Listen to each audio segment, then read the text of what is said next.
15 जून 2026 FIFA world cup Spain versus Cape Verde. दुनिया को लग रहा था कि यूरोपीय चैंपियन स्पेन इस मैच को आसानी से जीत लेगी। सामने एक ऐसी टीम थी जो पहली बार वर्ल्ड कप खेल रही थी, लेकिन स्पेन की राह में खड़ा था एक 40 साल का गोलकीपर। नाम था वोजीनिया। स्पेन ने 90 मिनट तक लगातार अटैक किया, एक के बाद एक कई मौके बनाए, लेकिन हर बार उनके सामने दीवार बनकर खड़े रहे वोजीनिया। मैच गोललेस ड्रॉ हुआ और केप वर्डे ने अपने इतिहास का सबसे बेहतरीन रिजल्ट हासिल कर लिया। मैच खत्म हुआ तो उनके साथी प्लेयर्स उन्हें गले लगा रहे थे। पूरा स्टेडियम उनके नाम का गुणगान कर रहा था, लेकिन वोजीनिया की आंखों में तब आंसू थे। लोग समझ रहे थे कि ये खुशी के आंसू हैं, क्योंकि उन्होंने मैच को ड्रॉ करवा दिया है, बेहतरीन प्रदर्शन किया है। लेकिन सच इससे कहीं ज्यादा भावुक करने वाला था। जिस रात पूरी दुनिया उन्हें हीरो कह रही थी, उस रात उनकी मां हजारों किलोमीटर दूर घर पर थी, क्योंकि वीजा और पैसों की दिक्कतों की वजह से वो अमेरिका नहीं आ पाई थी। और जिन दादा दादी ने उन्हें पालकर बड़ा किया था, जिनकी वजह से वो यहाँ तक पहुंचे थे, वो भी अब इस दुनिया में नहीं थे। शायद इसलिए उस रात वोजीनिया सिर्फ एक मैच नहीं खेल रहे थे, वो अपने पूरे कठिन सफर को भी जी रहे थे। हालांकि अब अमेरिकी अधिकारियों ने उनके मां के लिए वीजा प्रक्रिया जो है वो आसान कर दी है और वो अब अपने बेटे को वर्ल्ड कप में खेलते हुए देख सकेंगी। लेकिन उस रात जो दर्द वोजीनिया महसूस कर रहे थे, वो कोई और नहीं समझ सकता है।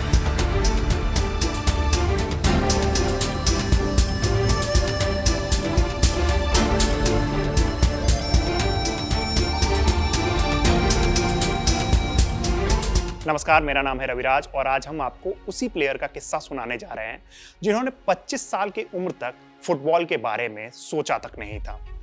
वोजीनिया की कहानी सिर्फ एक गोलकीपर की कहानी नहीं है, ये एक ऐसे बच्चे की कहानी है जिसे उसके दादा दादी ने पाला।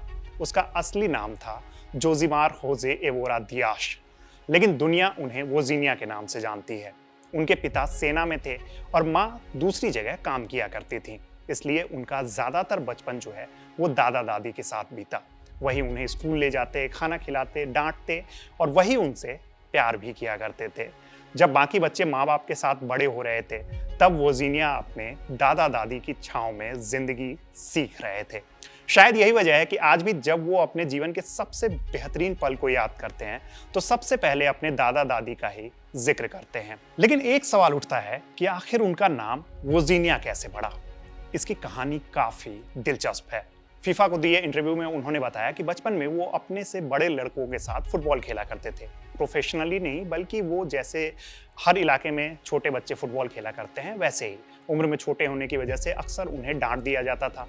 कभी वो मैच हार जाते थे और कभी इन सब की वजह से वो लड़ाई भी कर लेते थे। और वो जब गुस्से में वापस घर लौटते थे, तो बाकी लड़के उनका मजाक बनाया करते थे।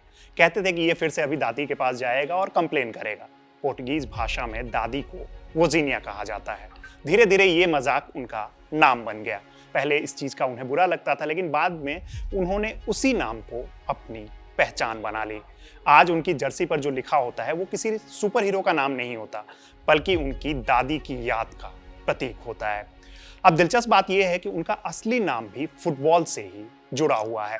उनके पिता उन्हें अर्जेंटीना के महान प्लेयर होर्खे वाल्दानो के नाम पे वाल्दानो बुलाना चाहते थे, लेकिन उस समय केप वर्दे के नियम विदेशी नाम रखने की इजाजत नहीं देते थे। ये सब बात मीडिया रिपोर्ट्स में बताई गई है। इसलिए आखिरकार उनका नाम जोजिमार रखा गया। ये नाम ब्राजील के डिफेंडर जोजिमार से इंस्पायर्ड था, जिन्होंने 1986 वर्ल्ड कप में शानदार प्रदर्शन किया था। यानी जन्म से ही वोजीनिया के नाम में अर्जेंटीना और ब्राजील दोनों की फुटबॉल विरासत मौजूद थी। शायद किस्मत भी पहले दिन से उनके लिए कोई खास कहानी लिख रही थी। आज जब लोग उन्हें 40 साल की उम्र में स्पेन को रोकते हुए देखते हैं, तो लगता है कि वो हमेशा से स्टार रहे होंगे, लेकिन हकीकत इससे बिल्कुल अलग है। बीबीसी की रिपोर्ट की माने तो वोजीनिया ने प्रोफेशनल फुटबॉल की शुरुआत 25 साल की उम्र में की थी। ज्यादातर प्लेयर उस उम्र में अपने करियर के पीक पे होते हैं, लेकिन वोजीनिया ने अपना सफर तब शुरू किया था। बचपन में कोच उन्हें देखकर नजरअंदाज कर देते थे क्योंकि उनकी हाइट जो थी वो काफी कम थी। उन्हें लगता था कि ये लड़का जो है वो गोलकीपर कैसे बन सकता है। आज आप देख लीजिए कि जो भी बड़े गोलकीपर्स हैं, जैसे थिबो कोर्टुआ हो गए या फिर मैनुअल नॉयर हो गए, सबकी हाइट काफी अच्छी है। कुछ एक प्लेयर्स थे जैसे इकर कैसियास पहले थे, उनकी हाइट ठीक ठाक थी। बाकी प्लेयर्स जो है अक्सर आपको गोलकीपर लंबे दिखाई देते थे और यही जो एक मेंटेलिटी है वो बनी हुई है कि जो गोलकीपर होंगे वो अक्सर लंबे प्लेयर होंगे। कई बार अच्छा खेलने के बावजूद उन्हें मौका नहीं मिल पाता था, लेकिन उन्होंने हार नहीं मानी। धीरे धीरे उनका कद बढ़ा। अब कद का मतलब यहाँ पे हाइट से नहीं है, मतलब उन्होंने अच्छा खेलना शुरू किया, अनुभव बढ़ा और सपने भी उनके बड़े होते गए। इसके बाद उनका सफर किसी फिल्मी कहानी जैसा रहा। उन्होंने अंगोला में खेला, मोल्दोवा में खेला, साइप्रस गए, स्लोवाकिया गए और फिर पुर्तगाल पहुंचे। हर देश में नई भाषा थी, नई संस्कृति थी और नई चुनौतियां भी थी, लेकिन एक चीज नहीं बदली, वर्ल्ड कप खेलने का सपना। उन्होंने बाद में कहा कि कई बार उन्हें लगा कि उन्हें नेशनल टीम जो है उससे अब अलग हो जाना चाहिए क्योंकि उनकी उम्र बढ़ रही थी और नए गोलकीपर्स जो है वो टीम में आ रहे थे। लेकिन फिर उन्होंने खुद को रोका क्योंकि उन्हें लगता था कि शायद एक दिन केप वर्डे जो है वो वर्ल्ड कप जरूर खेलेगा और अगर ऐसा होता है तो उन्हें उस दिन वहां जरूर होना चाहिए। और फिर वो दिन सच में आ गया। 2026 वर्ल्ड कप में पहली बार केप वर्डे ने जगह बनाई। सिर्फ 5 लाख से थोड़ी सी ज्यादा आबादी वाला ये छोटा सा आइलैंड कंट्री दुनिया के सबसे बड़े फुटबॉल स्टेज पर पहुंच गया। सामने थी यूरोपीय champion Spain, lamin Yamal, Pedri, Farhan Torres और मिकेल ओयारज़ाबाल जैसे स्टार्स वाली टीम। ज्यादातर लोगों को लग रहा था कि ये मैच जो है वो एक तरफा होने वाला है, स्पेन इस मैच को आसानी से जीत जाएगा। लेकिन शायद किसी ने भी वोजीनिया से ये बात नहीं कही थी। मैच शुरू हुआ तो स्पेन ने लगातार अटैक किए, जो कि उनके टैक्टिक्स थे कि आसानी से पहले ही गोल करके सामने वाली टीम पे प्रेशर बना देंगे। गेंद ज्यादातर समय केप वर्डे के हाफ में ही नजर आई, लेकिन हर बार जब स्पेन गोल के करीब पहुंचा तो वोजीनिया उनके सामने दीवार बनकर खड़े हो गए। उन्होंने 1-2 नहीं बल्कि 7 इंपॉर्टेंट सेव किए। फरान तोरेस, पेद्री, एमरिक लेपोर्ते के क्लियर कट चांसेस को उन्होंने खत्म कर दिया। जैसे जैसे समय बीत रहा था स्पेन के प्लेयर्स जो हैं वो परेशान होते जा रहे थे और केप वर्द के फैंस का कॉन्फिडेंस लगातार बढ़ता जा रहा था। आखिरकार 90 मिनट खत्म हुए और स्कोर रहा 0-0, यानी कि गोललेस ड्रॉ। दुनिया की सबसे मजबूत टीमों में से एक स्पेन एक भी गोल नहीं कर सकी। जब रेफरी ने लास्ट सीटी बजाई तो वोजीनिया का इमोशन जो है वो फूट फूट कर बाहर आ गया। वो अपने गोल पोस्ट के पास झुक गए और उनकी आंखों में आंसू बहने लगे। टीम के साथी भागकर उनके पास आए और उन्होंने उन्हें गले लगा दिया। बाद में उन्होंने बताया कि वो सिर्फ मैच की वजह से नहीं रो रहे थे, उन्हें अपने दादा दादी की याद आ रही थी जिन्होंने उन्हें बचपन में पाला था। उन्हें अपनी माँ की भी याद आ रही थी जो स्टेडियम में उस वक्त मौजूद नहीं थी। उन्हें अपनी पूरी जिंदगी उस समय याद आ रही थी। वो 40 साल के थे, उन्हें इस पल के लिए पूरी जिंदगी इंतजार करना हुआ था और जब वो पल आया तो भावनाएं संभालना उनके लिए असंभव सा था। उनकी कहानी यहीं खत्म नहीं हुई। मैच के कुछ ही घंटों के भीतर वो सोशल मीडिया पर दुनिया के सबसे चर्चित प्लेयर्स में शामिल हो गए। उनके इंस्टाग्राम फॉलोअर्स कुछ घंटों में ही हजारों से बढ़कर पहले लाखों में पहुंचे और फिर अब ये नंबर्स जो हैं वो करोड़ों में पहुंच गए हैं।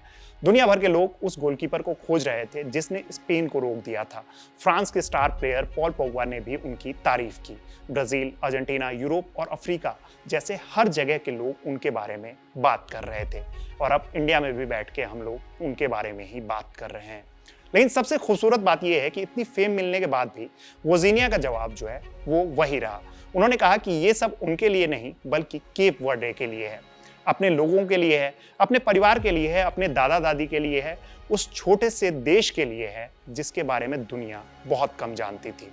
उन्होंने बार बार कहा कि ये उपलब्धि सिर्फ उनकी नहीं है, ये पूरी टीम की है और पूरी जनरेशन की है। और शायद यही वजह है कि लोग वोजीनिया से ज्यादा कनेक्ट कर पा रहे हैं, क्योंकि ये सिर्फ एक गोलकीपर की कहानी नहीं है, ये सपनों की कहानी है, ये इंतजार की कहानी है, ये एक परिवार की कहानी है। ये उस बच्चे की कहानी है जिसे कभी छोटा समझकर नजरअंदाज कर दिया गया था। ये उस इंसान की कहानी है जिसे 25 साल की उम्र में प्रोफेशनल फुटबॉल की शुरुआत करनी हुई और 40 साल की उम्र में वर्ल्ड कप का वो हीरो बन चुका है। स्पेन के खिलाफ वो गोललेस ड्रॉ सिर्फ फुटबॉल मैच नहीं था, वो एक इंसान की पूरी जिंदगी का इनाम था। उस रात दुनिया ने सिर्फ एक गोलकीपर को नहीं देखा था, दुनिया ने देखा कि सपने पूरे होने की कोई उम्र नहीं होती है। और कभी कभी सबसे खूबसूरत कहानियां उन्हीं लोगों की होती है जिनके बारे में पहले से कोई भी नहीं जान रहा होता है। तो ये थी वोजीनिया की कहानी। ये कहानी आपको कैसी लगी हमें कमेंट बॉक्स में जरूर बताइएगा।